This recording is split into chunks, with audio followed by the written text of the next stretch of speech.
నమస్తే నందేవి, welcome to story board. మానవ జాతి మనుగడకు మూలం పెళ్ళైతే వంశాభివృద్ధికి మూలం సంతానం. అందుకే పెళ్ళైన దగ్గర నుంచి సంతానం కోసం దంపతులు కలలు కంటారు. సహజంగా సంతానం కలిగితే ఓకే, కానీ సంతానం లేమితో కలిగే బాధ అంత ఇంత కాదు. అందుకే కృత్రిమంగా అయినా సంతానం పొందాలనే ఆకాంక్షతో వచ్చే దంపతుల కోసం ఫర్టిలిటీ సెంటర్లు వెలిశాయి. ఎలాంటి వారికైనా పిల్లలు గ్యారెంటీ అనే ప్రకటనలతో ఆకర్షించి వారి ఆశలు ఆకాంక్షలతో బిజినెస్ చేస్తున్నాయి. సరోగసీ చట్టాలను బేఖాతరు చేస్తూ జరుగుతున్న బాగోతాలు చూస్తే బిడ్డలు తమ సంతానమా కాదనే సందేహంతో జంటలకు మనశ్శాంతి కరవవుతోంది. హైదరాబాద్లోని సృష్టి ఫెర్టిలిటీ సెంటర్ వ్యవహారంతో సరోగసి విధానం విస్తృతంగా చర్చల్లోకి వచ్చింది. సరోగసి ముసుగులో పిల్లల్ని అమ్మేస్తున్న ముఠా గుట్టును పోలీసులు రట్టు చేశారు. అసలు సరోగసి అంటే ఏంటి? చట్టం ఏం చెబుతోంది? ఈ సరోగసిని ఎట్లా దుర్వినియోగం చేస్తున్నారు? భారతీయ సమాజంలో సంతానానికి చాలా ప్రాధాన్యత ఉంది. తల్లిదండ్రులు కూడా పిల్లల కోసం ఎలాంటి త్యాగాలకైనా సిద్ధపడతారు. వారి కోసమే ఆస్తులు కూడబెడతారు. సంతానాన్ని కూడా ఆస్తిగానే భావిస్తారు. అలాంటిది సంతానం లేదంటే ఆ విషయాన్ని జీర్ణించుకోవడానికి చాలామంది ఇష్టపడరు. దీంతో సంతాన సాఫల్యం కోసం కృత్రిమ మార్గాలను వెతుకుతారు. గతంలో కృత్రిమ గర్భధారణ పద్ధతులు ప్రాచుర్యంలోకి రానప్పుడు దత్తతలు ఎక్కువగా జరిగేవి. కానీ ఎప్పుడైతే దత్తత చట్టం వచ్చిందో ఆ చట్టం ప్రకారం దత్తత తీసుకోవడం చాలా సంక్లిష్టంగా మారిందనే భావన నెలకొంది. దీనికి తోడు అలా ఆస్పత్రికి వెళితే ఇలా బిడ్డను చేతిలో పెట్టే రెడీమేడ్ విధానాలు రావడంతో ఐయుఐ, ఐవీఎఫ్, సరోగసీ లాంటి పద్ధతులకు ఆదరణ పెరిగింది. సాధారణ ఆస్పత్రుల్ని మించి ఫర్టిలిటీ సెంటర్లు సంపాదిస్తున్నాయంటే నమ్మక తప్పదు. హార్మోనల్ ఇంజెక్షన్లు చేసి కృత్రిమంగా అండాలు విడుదల చేయించడమే కాదు, స్పెర్మ్ క్వాలిటీ పెంచడానికి కూడా తమ దగ్గర మందులున్నాయని మభ్యపెట్టే డాక్టర్లు బయలుదేరారు. పైగా ఆధునిక జీవనశైలి, కాలుష్యం వంటి కారణాలతో యువ దంపతుల్లో సంతాన సాఫల్యత తగ్గడం కూడా ఇలాంటి ఫర్టిలిటీ సెంటర్లకు వరంగా పరిణమించింది. దీంతో రోజురోజుకు ఫర్టిలిటీ సెంటర్ల సంఖ్య పెరుగుతోందంటే అతిశయోక్తి కానే కాదు. పిల్లలకు జన్మనివ్వాలని ప్రతి జంట కోరుకుంటుంది. వారితో అమ్మా అని పిలిపించుకోవాలని మహిళలు, నాన్న అని పిలిపించుకోవాలని పురుషులు ఎంతో ఇష్టంగా ఎదురుచూస్తారు. కానీ కొంతమంది ఎదురుచూపులు శాశ్వతంగా ఉండిపోతాయి, ఎన్నటికీ ఫలించవు. కొంతమంది మహిళల గర్భసంచి గర్భం దాల్చడానికి అనువుగా ఉండదు. ఒకవేళ గర్భం దాల్చినా కొన్ని నెలల తర్వాత అబార్షన్ జరిగిపోతూ ఉంటుంది. లేదంటే ప్రీమెచ్యూర్ బేబీలుగా పుట్టి చనిపోతూ ఉంటారు. ఇంకా వేరే ఇతర మెడికల్ కండిషన్స్ కారణంగా మహిళలు పిల్లలను కనలేకపోవచ్చు. ఇలాంటి పరిస్థితిని ఫేస్ చేసే వారికి మాతృత్వపు వరాన్ని అందించేందుకు ఉద్దేశించిందే సరోగసీ విధానం. గర్భసంచిలో సమస్యలు ఉన్నప్పుడు మరొక స్త్రీ గర్భం ద్వారా బిడ్డను కనే విధానాన్ని సరోగసీ అంటారు. సర్వైకల్ ఇన్కాంపిటెన్సీ ఉన్న మహిళల్లో గర్భం నిలవదు. లేదంటే మృత శిశువులు జన్మించడమో, ప్రీమెచ్యూర్ బేబీలు పుట్టడమో జరుగుతుంది. ప్రీమెచ్యూర్ బేబీలు బరువు చాలా తక్కువగా ఉంటారు కాబట్టి జన్మించిన తర్వాత కూడా చనిపోయే అవకాశాలు చాలా ఎక్కువగా ఉంటాయి. ఇలాంటి వారికి సరోగసీ విధానం వరం లాంటిది. సరోగసిని అద్దెగర్భంగా పిలవచ్చు. సంతానం కలగక ఇబ్బంది పడుతున్న దంపతుల బిడ్డను మరొక మహిళ గర్భంలో పెంచుతారు. ఇందుకోసం భర్త నుంచి వీర్యం, భార్య నుంచి అండాలు సేకరిస్తారు. ఐవీఎఫ్, ఇన్విట్రో ఫెర్టిలైజేషన్ పద్ధతి ద్వారా పిండాన్ని సృష్టిస్తారు. ఇలా తయారైన పిండాన్ని సరోగసీ తల్లి గర్భంలో ప్రవేశపెడతారు. ఆ తల్లి 9 నెలల పాటు బిడ్డను మోసి జన్మనిచ్చి ఆ దంపతులకు అప్పగిస్తుంది. మహిళల్లో గర్భసంచి సమస్యలు ఉన్నట్టుగానే కొంతమంది పురుషుల్లో కూడా స్పెర్మ్ వీక్గా ఉంటుంది. మొటిలిటీ తక్కువగా ఉంటుంది. దీంతో గర్భసంచి వరకు స్పెర్మ్ వెళ్ళలేకపోతుంది. ఇలాంటప్పుడు స్పెర్మ్ను పరీక్షించి అందులో హెల్దీ స్పెర్మ్ను అండాలతో బయట ఫెర్టిలైజ్ చేసి సరోగసీ విధానం ద్వారా గర్భసంచిలోకి ప్రవేశపెడతారు. మన దేశంలో అందరికీ సరోగసీ ద్వారా బిడ్డను కనేందుకు అనుమతి లేదు. ఈ మేరకు సరోగసీ నియంత్రణ చట్టం కూడా ఉంది. దీని ప్రకారం వాణిజ్య సరోగసీ నిషేధం, అంటే డబ్బులు తీసుకుని బిడ్డను కనివ్వడానికి అనుమతి లేదు. పరోపకార సరోగసీ విధానానికి మాత్రమే అనుమతి ఉంటుంది. అంటే పిల్లలు లేని దంపతుల కోసం మానవతా దృక్పథంతో మాత్రమే ఈ పని చేయవచ్చు. అది కూడా కొన్ని నిర్దిష్ట పద్ధతుల్లో మాత్రమే చట్టం అంగీకరిస్తుంది. సరోగసీ రెగ్యులేషన్ యాక్ట్ 2021 ప్రకారం గర్భాన్ని అద్దెకిచ్చే మహిళ వివాహితై ఉండాలి. కనీసం ఒక బిడ్డకు జన్మనిచ్చి ఉండాలి. అలాంటి స్త్రీ కేవలం ఒకసారి మాత్రమే సరోగసీ ప్రక్రియలో పాల్గొనవచ్చు. అది కూడా సమీప బంధువులకే పరిమితం. ఆమెకు ప్రసవానంతరం 16 నెలల బీమా సేవలు అందించాలని ఈ చట్టం పేర్కొంటోంది. అదేవిధంగా గర్భాన్ని అద్దెకిచ్చిన మహిళకు ఆమె ప్రసవించే శిశువు మధ్య ఏ విధమైన జన్యుపరమైన సంబంధం ఉండదని కేంద్రం సుప్రీంకోర్టులో స్పష్టంగా చెప్పింది. 2022 ఫర్టిలిటీ సెంటర్స్ ఏవైతే ఉన్నాయో they were run under the guidelines of ICMR. Even then also వాళ్ళు clinical establishment act permission, PCPNDT act permission అప్పుడు ఉండాలి. బట్ వాళ్ళు అప్పుడు ఐసీఎంఆర్ గైడ్లైన్స్ ప్రకారం నడిచారు కాబట్టి పర్వ్యూలోకి రాకపోయేది. బట్ కానీ నీడ్ పెరుగుతూ పోయింది, ఇన్ఫర్టిలిటీ కేసెస్కు ట్రీట్మెంట్ పెరుగుతూ పోయింది. ఇక్కడ ఇంతకుముందున్న సెంటర్స్ కమర్షియల్గా పబ్లిక్ను దోచుకుంటున్నాయి అనే ఉద్దేశంతో గవర్నమెంట్ ఆఫ్ ఇండియా మనకు టీమ్స్ను, ఈవెన్ మనకు హైదరాబాద్లో కూడా పార్లమెంటరీ మెంబర్ కమిటీ టీం అనేది దీనిపైన రావడం జరిగింది. మన స్టేట్ గవర్నమెంట్ దీనిపైన ప్రజెంటేషన్ కూడా ఇవ్వడం జరిగింది. ఆఫ్టర్ దట్ లోక్సభ, రాజ్యసభలో ఒక యాక్ట్ తయారైన తర్వాత 2022లో సరోగసీ పైన ఏ విధంగా ప్లాన్ చేసుకోవాలి, గైడ్లైన్స్ ఏంటివనేది రావడం జరిగింది. సరోగసీ విధానాన్ని కోరుకునే భార్యాభర్తలు ఇద్దరూ భారతీయులై ఉండాలి. వీరిలో భార్య వయసు 23 నుండి 50 సంవత్సరాల లోపుండాలి. భర్త వయసు 26 నుండి 55 ఏళ్లలోపు ఉండాలి. వారికి అప్పటికే పిల్లలు ఉండకూడదు. మానసిక వైకల్యం, శారీరకంగా వైకల్యం ఉన్న పిల్లలు, ప్రాణాంతక రోగంతో బాధపడుతున్న పిల్లలు ఉన్నవారికి మినహాయింపు ఉంటుంది. అదే సమయంలో చట్టం ప్రకారం రిజిస్ట్రేషన్ ఉన్న సరోగసీ క్లినిక్లో మాత్రమే చికిత్స తీసుకోవాలి. ఇలా పుట్టిన బిడ్డను దంపతులు ఏ కారణంతోనైనా వదిలిపెడితే శిక్ష పడుతుంది. సరోగసీ నిబంధనలు ఉల్లంఘించిన వారికి 10 ఏళ్ల వరకు జైలు శిక్ష, 10 లక్షల రూపాయల వరకు జరిమానా విధించే అవకాశం ఉంది. సరోగసీ విధానంలో పుట్టిన బిడ్డపై జన్మనిచ్చిన తల్లికి ఎలాంటి హక్కులు ఉండవు. అండం, స్పెర్మ్ ఇచ్చిన దంపతులకు మాత్రమే ఆ బిడ్డపై సర్వ హక్కులు ఉంటాయి.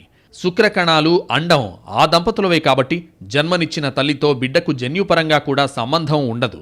DNA టెస్ట్ చేసినా కూడా స్పెర్మ్, అండం ఇచ్చిన దంపతుల బిడ్డగానే ఫలితాలొస్తాయి. ఈ మొత్తం ప్రాసెస్లో సరోగేట్ మదర్ కేవలం తన గర్భాన్ని అద్దెకు ఇచ్చిందని అర్థం. 9 నెలల పాటు మోసాను, కన్నాను కాబట్టి ఈ బిడ్డ నాకే కావాలి అంటే చట్టం అంగీకరించదు.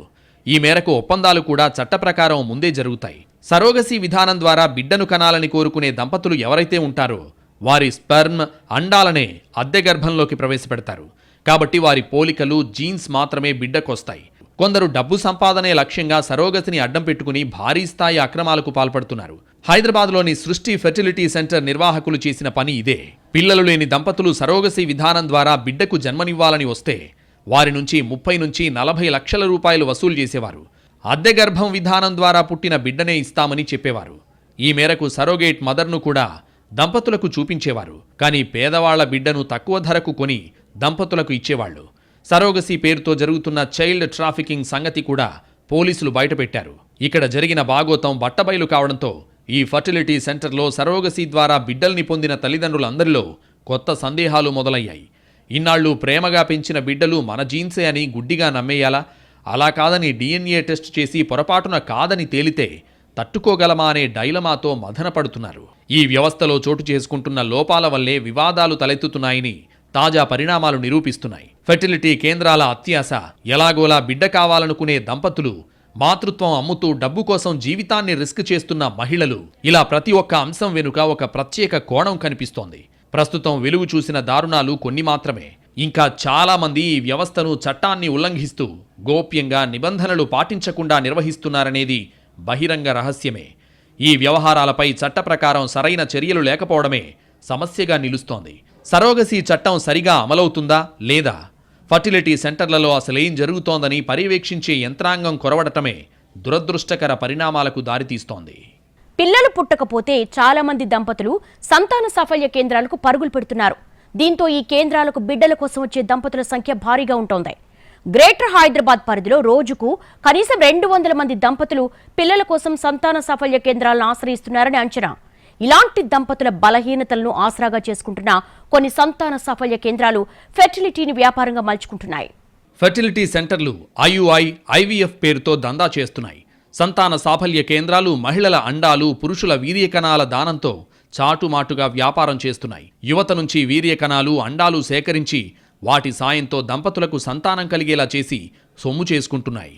సంతానం కోసం వచ్చిన దంపతుల వద్ద నుంచి వీర్యకణాలు, అండాలను సేకరించి IUI, IVF ద్వారా సంతానం పొందే అవకాశం కల్పిస్తామని తొలుత నమ్మబలుకుతాయి. 1-2 సార్లు ప్రయత్నం చేస్తాయి. మూడోసారి మాత్రం వారికి తెలియకుండా దాత నుంచి సేకరించిన వీర్యకణాలు, అండాలను ప్రవేశపెట్టి సంతానం కలిగిస్తుంటాయి. DNA పరీక్ష చేస్తే కానీ అసలు గుట్టు రట్టు కాదు. చాలా మంది ఆర్థిక అవసరాల కోసం వీర్యం, అండాలు దానం చేయడానికి ముందుకొస్తుంటారు. ఇందుకోసం సంతాన సాఫల్య కేంద్రాలు ఏజెంట్లను నియమించుకుంటాయి. మంచి శరీర పుష్టి ఉండి క్రీడాకారుల్లా కనిపించే యువకులను వీర్య దానానికి, అందంగా కనిపించే యువతులను అండదానానికి ఎంచుకుంటాయి. పేదరికంలో ఉండే యువతకు గాలం వేసి తమ పని కానిస్తుంటాయి.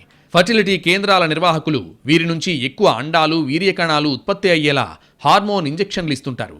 ఉదాహరణకు యువతుల్లో నెలకు 1 లేదా చాలా అరుదైన సందర్భాల్లో 2 అండాలు మాత్రమే విడుదలవుతాయి. కానీ సంతాన సాఫల్య కేంద్రాల నిర్వాహకులు హార్మోన్ ఇంజెక్షన్లు ఇవ్వడం వల్ల 1 కంటే ఎక్కువ అండాలు విడుదలవుతాయి. ఇలా ఇంజెక్షన్లు తీసుకోవడం వల్ల అండదాతలు భవిష్యత్తులో సంతానానికి దూరమయ్యే ప్రమాదాలుంటాయని గైనకాలజిస్టులు ఆందోళన వ్యక్తం చేస్తున్నారు. హార్మోన్ ఇంజెక్షన్లను అతిగా తీసుకోవడం వల్ల కలిగే దుష్ప్రభావాలతో హైపర్ సిమ్యులేషన్ సిండ్రోమ్, ఇన్ఫెక్షన్లు, ఇతర రుగ్మతల బారిన పడే అవకాశాలున్నాయని హెచ్చరిస్తున్నారు. ఇక వీటన్నిటికీ మించి బిచ్చగాళ్ల వీర్యం, అడ్డాకూలీల అండాలు కూడా సేకరిస్తున్నారంటే సంతాన సాఫల్యం పేరుతో జరుగుతున్న దందా ఎంత జుగుప్సాకరంగా ఉంటుందో తెలుస్తుంది. పిల్లల కోసం వచ్చే దంపతులకు సంతాన సాఫల్య కేంద్రాల్లో 2 పద్ధతులను అవలంబిస్తున్నారు. అవి intra uterine insemination IUI, in vitro fertilisation IVF. IVF, IUI ద్వారా అండాలను అవసరమైన వీర్యకణాలతో సంయోగం చేసి మహిళ గర్భంలో ప్రవేశపెడతారు. ఇలా చేయడం వల్ల చాలామంది దంపతులకు సంతానం కలుగుతోందని డాక్టర్లు చెబుతున్నారు. అయితే ఈ విధానంలో ఒక్కసారికే గర్భం దాల్చే అవకాశాలు తక్కువ. ఈ ప్రక్రియను 4-5 సార్లు చేయాల్సి ఉంటుందని అంటారు. సంతానం లేని దంపతులకు పిల్లలు కలిగించే పూచి మాది అని చెప్పుకునే సాఫల్య కేంద్రాలు 5 లక్షల రూపాయలకు మించి ఫీజులు వసూలు చేస్తుంటాయనే ఆరోపణలున్నాయి. మరికొన్ని కేంద్రాలైతే లక్షలు వసూలు చేసి చేతులెత్తేస్తుంటాయి. ఇంకొన్ని ఏకంగా అనైతిక వ్యాపారానికి పాల్పడుతుంటాయి. వీరిని ఆశ్రయించే దంపతులకు తొలుత సైక్లింగ్ పేరుతో ఇంజెక్షన్లు ఇచ్చి ప్రయత్నాలు చేస్తారు. ఆ తర్వాత IVF, IUI పద్ధతులను అమలు చేస్తారు. చాలా కేసుల్లో దాతల నుంచి సేకరించిన వీర్యకణాలను, అండాలను రహస్యంగా వినియోగిస్తారు. గ్రేటర్ హైదరాబాద్ పరిధిలో అనుమతి ఉన్న సంతాన సాఫల్య కేంద్రాలు 50 నుంచి 60 వరకు ఉండగా అనధికారికంగా 200కు మించి కొనసాగుతున్నట్లు అంచనా. సంతాన సాఫల్యం కోసం పరీక్షలు చేసే జెనెటిక్ కేంద్రాలు, జెనెటిక్ ల్యాబ్లు కూడా స్కానింగ్ కేంద్రాల్లో అనుమతి లేకుండా కొనసాగుతున్నాయి. ఇలాంటి కేంద్రాలను వైద్య అధికారులు పట్టించుకోరనే ఆరోపణలున్నాయి. In general ART and surrogacy act 2021 అనేది ఇట్స్ ఎ నేషనల్ యాక్ట్. దాని ప్రకారం every health facility which wants to conduct ఈ IUI కానీ అంటే intrauterine insemination procedures, in vitro fertilisation procedures or ఈ బ్యాంక్స్ కానీ ఆర్ సరగసీ ప్రొసీజర్స్, ఇవి చేయాల్సిన ఫర్టిలిటీ సెంటర్స్ అన్నీ కూడా యాజ్ పర్ యాక్ట్ వాళ్ళు రిజిస్ట్రేషన్ తీసుకోవాలి. ఆ రిజిస్ట్రేషన్ ఈ పర్టికులర్ ఆఫీస్ ఇస్తుంది. సో ఆ రిజిస్ట్రేషన్కి కూడా దేర్ ఇస్ ఒక పద్ధతి ఉంది. నేషనల్ యాక్ట్ కాబట్టి నేషనల్ బోర్డ్కి వాళ్ళు పెట్టుకుంటారు, ఇక్కడికి వస్తుంది. అండ్ దెన్ అన్ని proper infrastructure, HR, what ever all parameters as per the act ఉన్నాయా లేదా అనేది చెక్ చేసి రిజిస్ట్రేషన్స్ మేము ఇస్తాం. ఆ క్రమంలో as of now throughout the state 379 registered facilities ఉన్నాయమ్మా. And we have 2 government facilities. సంతాన సాఫల్య కేంద్రాలు తప్పనిసరిగా వైద్య ఆరోగ్య శాఖ వద్ద రిజిస్టర్ చేసుకుని ఉండాలి. నియమ నిబంధనలను తూచా తప్పకుండా పాటించాలి. మార్గదర్శకాలకు లోబడి వ్యవహరించాలి. కానీ క్షేత్రస్థాయిలో చాలా కేంద్రాలు ఈ నియమాలను తుంగలో తొక్కుతున్నాయి. సంతాన సాఫల్య కేంద్రాలు, స్కానింగ్ సెంటర్లలో అసలు రికార్డులనే నిర్వహించడం లేదు. అనుమతి పత్రాలు అస్సలు కనిపించవు. నిపుణులైన వైద్యుల జాడే కానరాదు. స్కానింగ్ యంత్రాలకు మెషిన్ నంబర్లు ఉండవు. అయితే వీటిని నియంత్రించాల్సిన వైద్య అధికారులు అప్పుడప్పుడు నామమాత్రంగా తనిఖీలు నిర్వహిస్తూ స్కానింగ్ మెషీన్లను సీజ్ చేస్తూ చేతులు దులుపుకుంటున్నారనే ఆరోపణలు వినిపిస్తున్నాయి. సంతానం కోసం ఆరాటపడేవారు, అనారోగ్య సమస్యలున్న దంపతులు IVF పద్ధతిలో పిల్లల్ని కనే అవకాశం ఉంది. ఇన్విట్రో ఫెర్టిలైజేషన్ IVF అంటే ల్యాబ్లో ఒక గాజు పరికరంలో జరిగే ఫలదీకరణ ప్రక్రియ. తల్లి దగ్గర అండాన్ని, తండ్రి దగ్గర వీర్యాన్ని శాంపిల్స్ తీసుకుని ఇంక్యుబేటర్లో ఉంచి తల్లి గర్భంలో టెంపరేచర్తో సరిపోలేలా చేసి 5-6 రోజుల పాటు పిండాన్ని ఎదగనిస్తారు. ఆ తర్వాత తల్లి గర్భంలోకి ప్రవేశపెడతారు. ఫెర్టిలిటీ సెంటర్లలో IUIతో పాటు IVF కూడా ఉంటుంది. ఈ 2 కుదరని పక్షంలోనే దంపతులను సరోగసీకి సజెస్ట్ చేస్తారు డాక్టర్లు. కృత్రిమ గర్భధారణను ఆధునిక సైన్స్ ఎంత సరళతరం చేసినా టెస్టుల పేరుతో దాన్ని సంక్లిష్టం చేసే ప్రయత్నం చేస్తాయి ఫెర్టిలిటీ సెంటర్లు. మొదటి దశలోనే క్లియర్ పిక్చర్ రావాలంటే 50 దాకా టెస్టులు చేయించాల్సిందే. అండాన్ని, వీర్యాన్ని ముందుగా ఫ్రీజ్ చేసుకుంటామని కొందరు, తొందరగా ప్రెగ్నెన్సీ అయిపోవాలని మరికొందరు దంపతులు భావిస్తారు. వీళ్ల డిమాండ్ల మేరకు ఫెర్టిలిటీ సెంటర్లు నిర్ణయం తీసుకుంటాయి. ఇక్కడ 100% సక్సెస్ రేట్ అనేది శుద్ధ అబద్ధం. కానీ దంపతులకు ఆ విధంగా నమ్మబలుకుతారు. 1978 జూలై 25న ఇంగ్లండ్లో పుట్టిన లూయిస్ జాయ్ బ్రౌన్ తొలి టెస్ట్ ట్యూబ్ బేబీగా చరిత్రకెక్కింది. ఆ తర్వాత ప్రపంచవ్యాప్తంగా ఏటా 5 లక్షల మందికి పైగా పిల్లలు IVF పద్ధతిలో భూమి మీదకి వస్తున్నారు. 25 లక్షల మంది కృత్రిమ గర్భధారణకు ప్రయత్నిస్తే సక్సెస్ రేట్ 20%కి మించడం లేదు. డాక్టర్ల సిన్సియారిటీ ప్లస్ సీనియారిటీ రెండూ ముఖ్యమే. పైగా అండం, వీర్య కణాలు పెరగడానికి హార్మోన్ ఇంజెక్షన్లు ఇస్తుంటారు. ఇవి మోతాదు మించితే వికటించే ప్రమాదం కూడా ఉంది. సంతానలేమిని సమాజం పెద్ద సమస్యగా చూస్తోంది. దీంతో ఇతరుల సూటిపోటి మాటలు తట్టుకోలేక ఏదోలా తల్లిదండ్రులం అనిపించుకుంటే పనైపోతుందనే భావన దంపతుల్లో పెరుగుతోంది. ఈ ఆశలే ఫర్టిలిటీ సెంటర్లపై కాసుల వర్షం కురిపిస్తున్నాయి. మొదట దంపతులకు నమ్మకం కలిగించడానికి లేనిపోని అబద్ధాలన్నీ చెప్పేసి ఆఖరి దశలో ఏం జరిగినా సమ్మతమే అని సంతకాలు పెట్టించుకుని మరీ దందా నడిపిస్తున్న కేంద్రాలు చాలా ఉన్నాయి. అసలు కృత్రిమ గర్భధారణ అని బహిరంగంగా చెప్పుకోలేని సమాజంలో అక్కడ మోసాలు జరిగినా వెలుగు చూసే అవకాశాలు చాలా తక్కువ. ఈ పరిస్థితుల్నే ఫర్టిలిటీ సెంటర్లు అవకాశంగా తీసుకుని యథేచ్ఛగా బరితెగిస్తున్నాయి. సంతానం కావాలనే కోరిక సహజం. అందుకోసం కృత్రిమ గర్భధారణ పద్ధతులు కూడా శాస్త్రీయమే. కానీ వాటికి సరైన అనుమతులు ఉండాలి. ఫెర్టిలిటీ సెంటర్లకు సరైన రిజిస్ట్రేషన్ ఉండాలి. దేశంలో సరోగసికి చట్టం ఉంది, కానీ IVF, IUI లాంటి చికిత్సలకు చట్టమే లేదు. ప్రస్తుత పరిస్థితుల్లో సంతానలేమనేది సాధారణ సమస్యగా మారిపోయింది. అందుకే వీధి వీధికి సంతాన సాఫల్యతా కేంద్రాలు పుట్టుకొచ్చాయి. దంపతులైన ప్రతివారు సంతానం కోసం తపిస్తుంటారు. పెళ్లై 2 ఏళ్లైనా పిల్లలు పుట్టలేదంటే వారిని అదోలా చూసే సమాజం మనది. అలాంటిది పెళ్లైన 10 ఏళ్లైనా సంతానం కలగకపోతే ఆ భార్యాభర్తల పరిస్థితి ఎలా ఉంటుందో ప్రత్యేకంగా చెప్పనక్కర్లేదు. సంతానం కలగకపోవడానికి అనేక కారణాలుండొచ్చు. పురుషుడిలో లోపం ఉండొచ్చు, లేదంటే స్త్రీలోనూ లోపం ఉండొచ్చు, అదీ కాదంటే ఇద్దరిలోనూ ఉండొచ్చు. అవన్నీ సైంటిఫిక్ ఇష్యూస్. కానీ ఎవరికి అవగాహన ఉండదు. సమాజానికి ఆడిపోసుకోవడం తప్ప అవగాహన పెంచుకోవడం అస్సలు తెలీదు. ఇవన్నీ భరించలేకే కృత్రిమ పద్ధతుల్లో సంతానం కోసం ప్రయత్నిస్తుంటారు. అందుకు దగ్గరి మార్గం ఫెర్టిలిటీ సెంటర్లు. తల్లిదండ్రులు కావడం ఒక వరం. అది కొంతమందికి అంత సులువుగా దొరకదు. దంపతుల బలహీనతను అడ్డుపెట్టుకుని అరాచకాలు సాగిస్తున్నారు. ఫెర్టిలిటీ సెంటర్ల అరాచకాలు అన్నీ ఇన్ని కావు. 5-6 వేల రూపాయలకే వీర్యం కొంటున్నారు. నిరుద్యోగులు, ఆటో డ్రైవర్లు, రిక్షా పుల్లర్ల నుంచి స్పెర్మ్ సేకరిస్తున్నారు.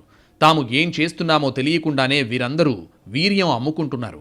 ఫెర్టిలిటీ సెంటర్లలో ఎక్కువ భాగం ఇలాంటి అకృత్యాలకే పాల్పడుతున్నాయి. పిల్లలు లేని దంపతులకు సంతానం కలిగించడం వరకు సక్సెస్ అవుతున్నా అందుకోసం ఎన్ని అడ్డదారులు తొక్కుతున్నారనేది కూడా కీలకమే. 100% సక్సెస్ రేటు కోసం ఫెర్టిలిటీ సెంటర్లు చేస్తున్న దారుణాలకు అడ్డుకట్ట వేయలేమా? ఇప్పుడు అందరికీ DNA టెస్టులు చేయాల్సిందేనా? ఫెర్టిలిటీ సెంటర్ల అక్రమాలకు అడ్డుకట్ట వేయడానికి చట్టాలు తీసుకురాలేరా? పిల్లలు లేరు అన్న బాధ ఒకటైతే, పిల్లలు లేరా అన్న సమాజం ప్రశ్నలు దంపతుల్ని మరింత కుంగదీస్తున్నాయి. అందుకే అమ్మా నాన్న అనే పిలుపు కోసం ఏం చేయడానికైనా, ఎంత కష్టానికైనా సిద్ధం అనేలా ఉంటున్నాయి పరిస్థితులు. పేద మహిళలకు 1-2 లక్షలు చెల్లించి వారిని సరోగసికి ఒప్పించిన ఘటనలు అప్పుడప్పుడు బయటపడుతుంటాయి. కానీ ఇది అంతకు మించిన దుర్మార్గపు ఆలోచన. లక్షల కొద్దీ వసూలు చేసి అసలు ప్రొసీజరే చేయకుండా వేరే పిల్లల్ని తీసుకొచ్చి అప్పగిస్తున్నారు. ఇప్పుడు సృష్టి కేసులో ఒక దంపతుల వద్ద బాబును కొన్నట్లు పోలీసులు గుర్తించారు. మిగిలిన కేసుల్లో అసలేం జరుగుతోంది? పిల్లల అక్రమ రవాణా ముఠాలకు వీళ్లకు సంబంధం ఉన్నట్లు అనుమానాలు వెలుగులోకొస్తున్నాయి.